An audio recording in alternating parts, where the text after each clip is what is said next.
Welcome to study 24 Udaipur.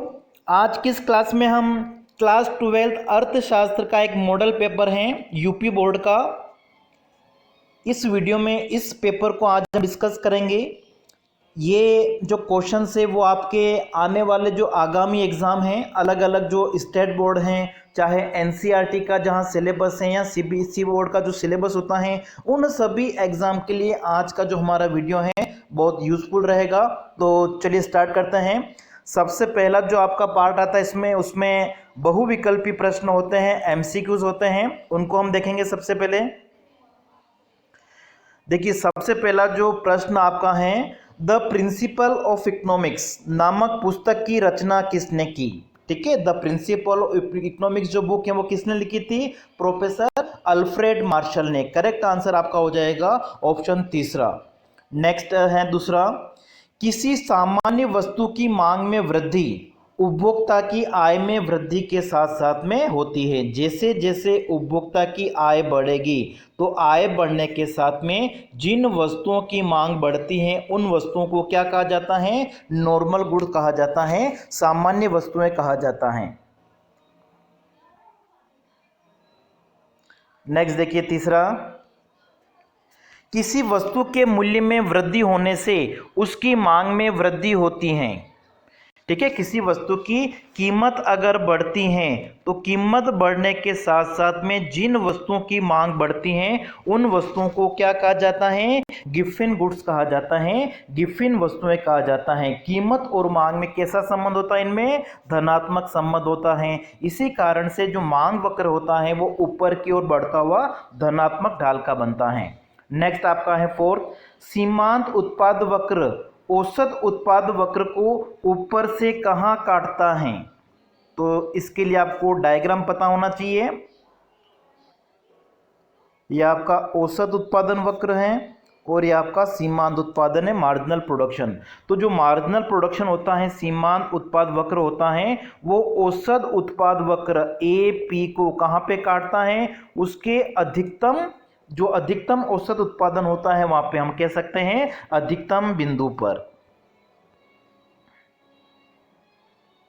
Next देखिए, औसत परिवर्ती लागत। ठीक है, औसत परिवर्तनशील लागत एवरेज वेरिएबल कॉस्ट व औसत स्थिर लागत AFC किसके बराबर होती हैं? ठीक है, इन दोनों का जो योग होता है AVC और AFC दोनों का जो योग होता है वो किसके बराबर होता है? औसत लागत के बराबर होता है। इसलिए आपका करेक्ट आंसर हो जाएगा ऑप्शन तीसरा। नेक्स्ट देखिए, पूर्ण प्रतियोगिता बाजार में मांग और पूर्ति में संतुलन कहां पे स्थापित होता है? जहां पे वस्तु की मांग और पूर्ति, ठीक है, ये आपका मांग वक्र है, ये पूर्ति वक्र है, जहां पे दोनों एक दूसरे को काटते हैं, मतलब जहां पे मांग और पूर्ति बराबर होते हैं। करेक्ट आंसर आपका हो जाएगा इसमें ऑप्शन फर्स्ट। नेक्स्ट देखिए, मुद्रा का माध्यम है। ठीक है, मुद्रा किसका माध्यम है? विनिमय का। मुद्रा जो है वो एक्सचेंज, वस्तुओं का क्रय विक्रय करने के लिए प्रयोग की जाती हैं। नेक्स्ट है, भारतीय रिजर्व बैंक निम्न में से किस नीति का नियमन करती हैं? तो भारतीय रिजर्व बैंक जो RBI होता है वो मॉनेटरी पॉलिसी, मौद्रिक नीति को लागू करता है। इसलिए करेक्ट आंसर आपका ऑप्शन सेकंड। नाइन्थ है, घरेलू मुद्रा के रूप में विदेशी मुद्रा की एक इकाई की कीमत को क्या कहा जाता है? तो करेक्ट आंसर आपका हो जाएगा ऑप्शन सेकंड, एक्सचेंज रेट, विनिमय दर। ठीक है, विनिमय दर क्या होती है? किसी देश में जो विदेशी मुद्रा, ठीक है, विदेशी मुद्रा के रूप में घरेलू मुद्रा का मूल्य कितना है, या किसी विदेशी मुद्रा की एक इकाई के बदले में जो घरेलू मुद्रा है, डोमेस्टिक करेंसी है, उसकी कितनी इकाइयों का एक्सचेंज होता है, लेन देन होता है, उस दर को हम क्या कहेंगे? विनिमय दर कहेंगे। करेक्ट आंसर आपका क्या हो गया? Option second. नेक्स्ट आपका है, देखिए, स्थिर विनिमय दर का सार क्या है? स्थिर विनिमय दर क्या होता है? फिक्स्ड एक्सचेंज रेट, जिसमें जो विनिमय दर होती है उसका निर्धारण केंद्रीय बैंक या सरकार के द्वारा किया जाता है। ठीक है, जैसे ये मांग और पूर्ति की शक्तियों के आधार पर विनिमय दर का निर्धारण कितना हुआ है? O से लेकर R। लेकिन उस देश का, किसी देश का केंद्रीय बैंक, जैसे भारत में रिजर्व बैंक जो है, अगर इस मौद्रिक जो विनिमय दर है इसका निर्धारण इस OR से कम या ज़्यादा कर देता है, जैसे उसने निर्धारित कर दी है R1 या इससे कम निर्धारित कर देता है, उसको हम क्या कहते हैं, स्थिर विनिमय दर। और जैसे विश्व में अगर हम देखें तो स्थिर विनिमय दर प्रणाली जो है वो 1970 से पहले, ठीक है, 1920 तक अगर हम देखें तो गोल्ड स्टैंडर्ड सिस्टम, ठीक है, स्वर्ण मान प्रणाली जो पाई जाती थी वो किसका रूप है, स्थिर विनिमय दर का ही एक प्रकार है, ठीक है। इसलिए आपका करेक्ट आंसर यहाँ पे हो जाएगा ऑप्शन फर्स्ट। अब देखिए इसमें जो सेकंड पार्ट आया है उसमें कुछ अति लघुत्मक क्वेश्चन से। सबसे पहला आपका 11th नंबर इसमें है समष्टि अर्थशास्त्र क्या है, ठीक है। समष्टि अर्थशास्त्र में हम किसका अध्ययन करते हैं, संपूर्ण अर्थव्यवस्था से संबंधित इकाइयों का अध्ययन करते हैं, जिसको हम आय एवं रोजगार का सिद्धांत कहते हैं। तो इसके बारे में आपको एक्सप्लेन करना है। नेक्स्ट आपका 12th है मांग क्या है, ठीक है। डिमांड एक तरह से क्या होती है, किसी समय में विभिन्न संभावित कीमतों पर किसी वस्तु की वह मात्रा जिसे उपभोक्ता खरीदने के लिए तैयार होता है, उसको हम क्या कहते हैं, मांग कहते हैं। तो किसी वस्तु की मांग जो होती है वो कीमत के साथ में संबंधित होती हैं, और कीमत और मांग में क्या संबंध होता है, विपरीत संबंध होता है। इस वजह से मांग वक्र का ढाल कैसा होता है, ऋणात्मक ढाल का होता है, ठीक है। इसको आपको एक्सप्लेन करना है। नेक्स्ट आपका है 13th गिफिन वस्तुएं क्या हैं, ठीक है। गिफिन वस्तुएं क्या होती हैं, जिसमें वस्तु की कीमत बढ़ने के साथ साथ में जिन वस्तुओं की मांग बढ़ती हैं, ठीक है। वस्तु की कीमत अगर O से लेकर P है तो मांग O से लेकर Q है। कीमत बढ़ के अगर P1 हो जाए तो वस्तुओं की मांग भी क्या हो जाती है, बढ़ जाती है। इसलिए इनको हम क्या कहते हैं, गिफिन वस्तुएं, जहां पे मांग का नियम क्रियाशील नहीं होता है, या मांग वक्र का ढाल कैसा होता है, ऊपर की ओर बढ़ता हुआ धनात्मक ढाल का। जो घटिया प्रकार की वस्तुएं हैं उनको एक तरह से गिफिन वस्तुओं की श्रेणी में रखा जा सकता है। नेक्स्ट आपका है 14th पूर्ण प्रतियोगिता किसे कहते हैं, ठीक है। पूर्ण प्रतियोगिता क्या होती है, बाजार की वह स्थिति जिसमें किसी वस्तु के क्रेता और विक्रेता अधिक संख्या में होते हैं, समरूप वस्तु का उत्पादन किया जाता है, बाजार में या उद्योग में नए फर्मों का प्रवेश स्वतंत्र होता है, फर्म का जो मांग वक्र होता है वो एक्स अक्ष के समानांतर होता है, जिसको हम क्या कहते हैं, पूर्णतया लोचदार कहते हैं, ठीक है। इस तरीके से आपको इनको एक्सप्लेन करना है। नेक्स्ट आपका है 15th राष्ट्रीय आय से क्या आशय है। राष्ट्रीय आय का मतलब क्या होता है, एक वर्ष की अवधि में जो हमारा देश है उसमें जितना भी उत्पादन होता है वस्तु एवं सेवाओं का, अंतिम वस्तु एवं सेवाओं का एक वर्ष की अवधि में जो भी उत्पादन किया गया है उसके मौद्रिक मूल्य को हम क्या कहते हैं, राष्ट्रीय आय कहते हैं, नेशनल इनकम कहते हैं। और इसमें विदेशों से प्राप्त जो शुद्ध साधन आय होती हैं उसको भी सम्मिलित किया जाएगा। नेक्स्ट आपका है 16th पूंजीगत वस्तुएं क्या होती हैं, कैपिटल गुड्स, ठीक है। पूंजीगत वस्तुएं क्या होती हैं, जो उत्पादन प्रक्रिया में उत्पादकों के द्वारा दूसरी वस्तुओं का उत्पादन करने के लिए प्रयोग की जाती हैं, जिनकी कीमतें मूल्य क्या होता है, ऊंचा होता है। प्लांट हो गया, मशीनरी हो गई, उपकरण हो गए, ठीक है। इनको हम क्या कहते हैं, पूंजीगत वस्तुएं कहते हैं, कैपिटल गुड्स कहते हैं। नेक्स्ट आपका है बाजार संतुलन में क्या होता है, ठीक है। जब बाजार संतुलन की स्थिति में होता है इसका मतलब वस्तु की जो बाजार मांग है और बाजार पूर्ति बराबर होती है, उसको हम क्या कहते हैं, संतुलन की स्थिति है। और बाजार संतुलन का मतलब ये होता है जब बाजार मांग और बाजार पूर्ति क्या होते हैं, बराबर होते हैं, और जिस कीमत पर बराबर होते हैं उस कीमत को संतुलित कीमत कहा जाता है, और जिस मात्रा पर ये दोनों बराबर होते हैं उसको हम क्या कहते हैं, संतुलित मात्रा कहते हैं। तो बाजार संतुलन का मतलब क्या हो गया, बाजार मांग और बाजार पूर्ति बराबर होती हैं। इसके लिए आप एक सारणी बना के भी आप समझा सकते हो। वस्तु की कीमत ले लो, एक तरफ मांग ले लो, एक तरफ आप पूर्ति ले लीजिए। वस्तु की कीमत 1 2 3 ले लीजिए से, ठीक है। 4 5 आगे और भी ले सकते हो आप। और कीमत बढ़ने के साथ में मांग कम होती है तो यहाँ पे हमने लिख दिया 30 20 10 5। और कीमत बढ़ने के साथ साथ में वस्तु की पूर्ति क्या होती हैं, बढ़ती हैं। तो यहाँ पे हमने कुछ इकाइयाँ ले ली 2 5 10 20, कुछ भी आप लिख सकते हो, ठीक है, बढ़ते हुए। और एक ध्यान रखना है कि संतुलन कहाँ पे होगा, जहाँ पे मांग और पूर्ति बराबर होते हैं। इस स्तर पर अगर हम देखें जब वस्तु की कीमत 3 रुपए है उसमें मांग और पूर्ति कितनी है, 10 इकाइयाँ, इसको हम कहेंगे संतुलन की स्थिति। नेक्स्ट आपका है घाटे की वित्त व्यवस्था क्या होती है। ठीक है, घाटे की वित्त व्यवस्था का मतलब जब सरकार का खर्चा एक्सपेंडिचर व्यय अगर आय से ज़्यादा होता है तो सरकार को घाटा होता है, और इस घाटे को पूरा करने के लिए सरकार क्या करती है, अगर केंद्रीय बैंक के माध्यम से नई मुद्रा का निर्गमन करती है। ठीक है, नए नोट अगर छापे जाते हैं इंडिया के संदर्भ में तो इसको क्या कहा जाता है, घाटे की वित्त व्यवस्था कहा जाता है, डेफिसिट फाइनेंसिंग। नेक्स्ट देखिए, उत्पत्ति हास नियम किसे कहते हैं। ठीक है, उत्पत्ति हास नियम लॉ ऑफ डिमिनिशिंग रिटर्न, ये एक तरह से अल्पकाल से संबंधित हैं जो कृषि क्षेत्र में लागू होता है। जब स्थिर साधन के साथ में परिवर्तनशील साधनों की मात्रा को बढ़ाया जाता है तो एक बिंदु के पश्चात क्या होगा, उत्पादन घटने लग जाता है। ठीक है, लेकिन यहाँ पे उत्पत्ति हास नियम के संदर्भ में आपको बताना है कि साधनों की मात्रा में वृद्धि के साथ साथ में जो सीमांत उत्पादन है वो क्या होता है, घटता जाता है। मार्जिनल प्रोडक्शन क्या होता है, घटता जाता है, जिसको हम कहेंगे उत्पत्ति हास नियम। किसने दिया था ये, प्रोफेसर मार्शल ने। और इसके लिए हम एक तालिका बना के, ठीक है, जिधर आपने एक तरफ आप स्थिर साधन ले लीजिए, दूसरी तरफ परिवर्तनशील साधन, फिर आप कुल उत्पादन ले लीजिए, और लास्ट में आप एक सीमांत उत्पादन ले लीजिए। और सीमांत उत्पादन में आप कुछ भी नंबर घटते हुए लिख सकते हैं, जैसे आपने लिख दिया 20, 15, 10, 8, और इनके आधार पर आप कुल उत्पादन बना लीजिए 20 में 15 प्लस कर दिए 35, 35 प्लस 10 किया 45, 45 प्लस 8 किया 53, और परिवर्तनशील साधन आपने लिया 1, 2, 3, 4, और स्थिर साधन की मात्रा आप सब जगह समान लिख देंगे। और जब आप इसका डायग्राम बनाओगे तो सीमांत उत्पादन आपका नीचे की ओर गिरता हुआ बनना चाहिए इस तरीके से। तो ये आपको यहाँ पे एक्सप्लेन करना है।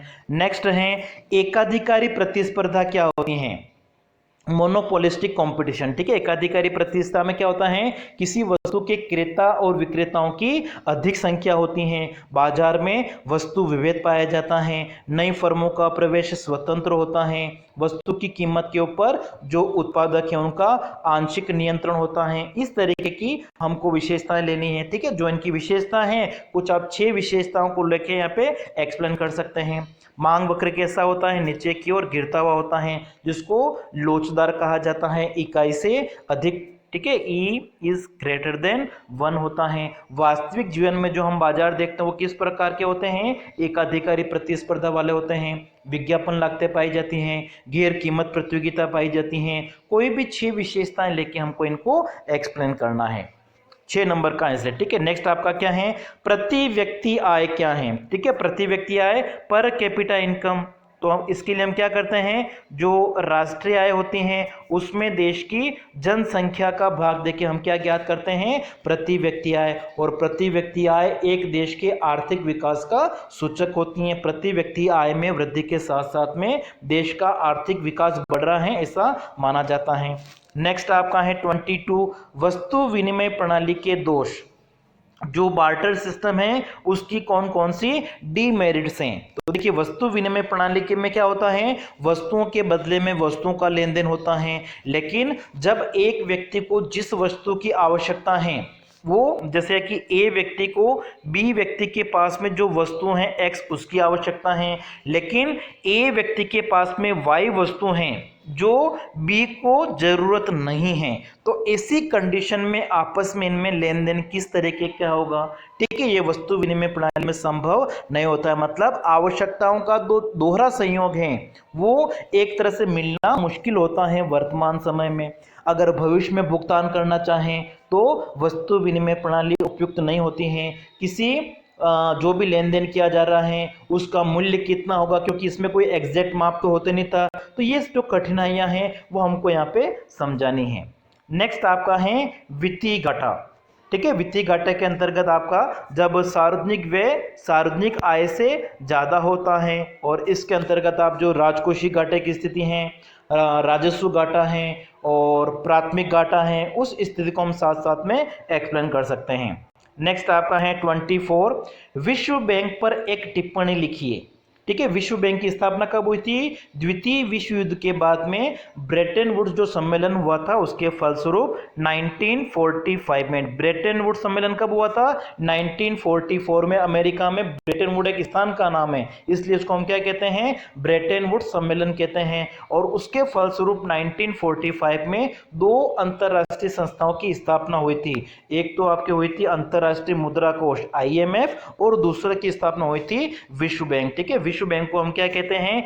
IBRD। और जो अंतरराष्ट्रीय मुद्रा कोष के सदस्य देश होते हैं वो ही विश्व बैंक के सदस्य होते हैं। वर्तमान समय में विश्व बैंक के जो सदस्य देश हैं वो कितने हैं? 190। एक नया सदस्य अभी जुड़ा है अक्टूबर 2020 में, अंडोरा। पहले कितने थे? 189 थे। वर्तमान में दिसंबर 2020 में, ठीक है, अभी कितने हो गए हैं? 190 इसके सदस्य देश हो गए हैं। और विश्व बैंक की स्थापना का उद्देश्य क्या था? द्वितीय विश्व युद्ध के बाद में जो विभिन्न देशों की अर्थव्यवस्था थी उनकी स्थिति खराब हो गई थी, तो उनका एक तरह से पुनर्निर्माण करने के लिए, विकास करने के लिए, अंतर्राष्ट्रीय स्तर पर शांतिकालीन अर्थव्यवस्था की स्थापना करने के लिए, गरीबी की जो समस्या थी उसको दूर करने के लिए, इन विभिन्न उद्देश्यों को पूरा करने के लिए विश्व बैंक की स्थापना की गई थी। नेक्स्ट देखिए 25वां आपका, उपयोगिता से क्या तात्पर्य है? सीमांत उपयोगिता एवं कुल उपयोगिता के संबंध को चित्र के द्वारा स्पष्ट करना है। ठीक है, उपयोगिता का मतलब क्या हो गया? किसी वस्तु या सेवा जिसमें उपभोक्ता एक तरह से अपनी आवश्यकताओं को संतुष्ट करने की क्षमता होती है। ठीक है, कोई वस्तु या सेवा जिसके द्वारा व्यक्ति की आवश्यकता की संतुष्टि हो सकती है उसको हम क्या कहते हैं? उपयोगिता कहते हैं। सीमांत उपयोगिता और कुल उपयोगिता में संबंध दर्शाना है तो मुख्य रूप से इनके बीच में 3 संबंध हैं। ठीक है, कि जब सीमांत उपयोगिता घटती हैं तो उस समय कुल उपयोगिता क्या होती हैं? बढ़ती हैं, धनात्मक होती हैं। जब सीमांत उपयोगिता शून्य होती हैं तो कुल उपयोगिता क्या होती हैं? अधिकतम होती हैं। और जब सीमांत उपयोगिता ऋणात्मक हो जाती हैं, माइनस में, उस समय कुल उपयोगिता क्या हो जाती हैं? घटने लग जाती हैं। तो ये संबंधों को एक सारणी बना के भी समझाना है और रेखा चित्र के माध्यम से भी हम समझाएंगे, क्योंकि 10 नंबर का ये क्वेश्चन है। तो देखिए, कुल उपयोगिता का आप वक्र बनाओगे, इस तरीके से आपका कुल उपयोगिता का वक्र बनेगा। जहाँ से कुल उपयोगिता कम हो रही है उसके सामने आपकी जो सीमांत उपयोगिता है, ठीक है, वक्र यहाँ से जाएगा इस जगह से। तो इस तरीके से डायग्राम बना के आपको एक्सप्लेन करना, डायग्राम भी बनाना है, साथ ही साथ एक सारणी बनानी है जिसमें हम वस्तु की इकाइयाँ ले लेंगे, दूसरे में हम कुल उपयोगिता ले लेंगे और तीसरे में हम सीमांत उपयोगिता लेंगे। फिर कुछ काल्पनिक संख्याओं के माध्यम से इस सारणी को हम पूरा करेंगे। नेक्स्ट आपका है देखिए अथवा में, मांग की लोच से क्या तात्पर्य है? रेखा चित्र की सहायता से मांग की लोच के विभिन्न प्रकारों को बताइए। तो मांग की लोच क्या होती है? किसी वस्तु की कीमत में जो परिवर्तन होता है उसके फलस्वरूप मांग में कितना परिवर्तन होता है उसको मापा जाता है मांग की लोच के द्वारा। और फिर इसमें जैसे हमको एक्सप्लेन करना है कि मांग की लोच के प्रकार कौन कौन से हैं। तो मांग की जो लोच होती है वो 5 प्रकार की, इसकी 5 श्रेणियां हैं। फर्स्ट आपकी पूर्णतया लोचदार है, E = अनंत जिसको हम कहते हैं। दूसरी आपकी इकाई से अधिक लोचदार होती हैं। तीसरी है लेते हैं हम E = 1 इकाई लोचदार। चौथी आपकी हो गई हैं इकाई से कम, और पांचवी होती हैं पूर्णतया बेलोचदार, ठीक है, जिसको हम लिखते हैं E = 0। तो ये 5 श्रेणियों को हम डायग्राम के द्वारा समझाएंगे।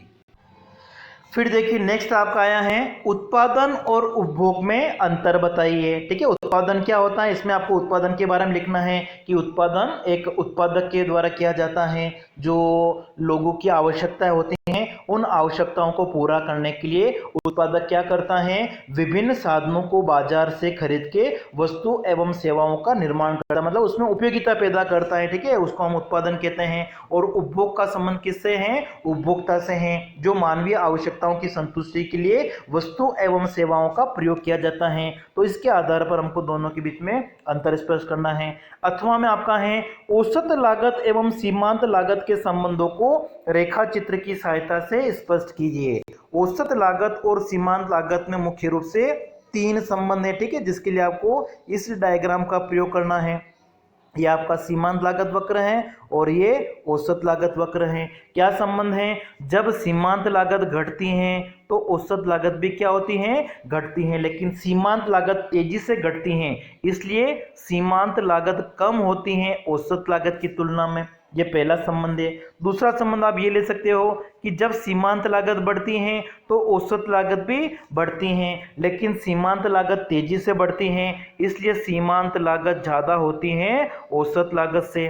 तीसरा संबंध आपका हो जाएगा कि जब औसत लागत न्यूनतम होती है, ठीक है, इस बिंदु पर, इस ई बिंदु पर जैसे औसत लागत न्यूनतम है तो सीमांत लागत वक्र उसको काटता है, या सीमांत लागत औसत लागत के बराबर कब होती है? जब औसत लागत न्यूनतम होती है। तो इस डायग्राम को लेके फिर हमको इनके बीच में संबंधों को स्पष्ट करना है।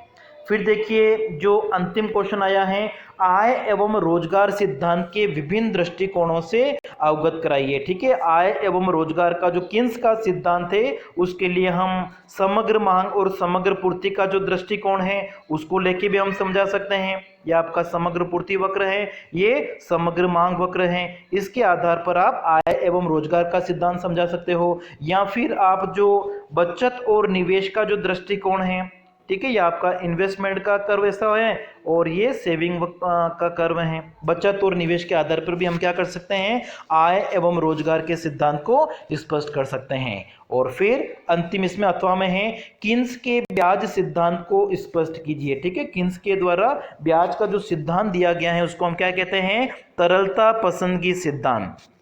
और किन्स ने क्या बताया कि लोग जो ब्याज दिया जाता है वो क्यों दिया जाता है? मतलब मुद्रा की मांग और मुद्रा की पूर्ति जहां पे भी बराबर होती हैं। और मुद्रा की मांग के उन्होंने 3 उद्देश्य बताए थे, लेन देन उद्देश्य हो गया, सतर्कता उद्देश्य हो गया और सट्टा उद्देश्य हो गया।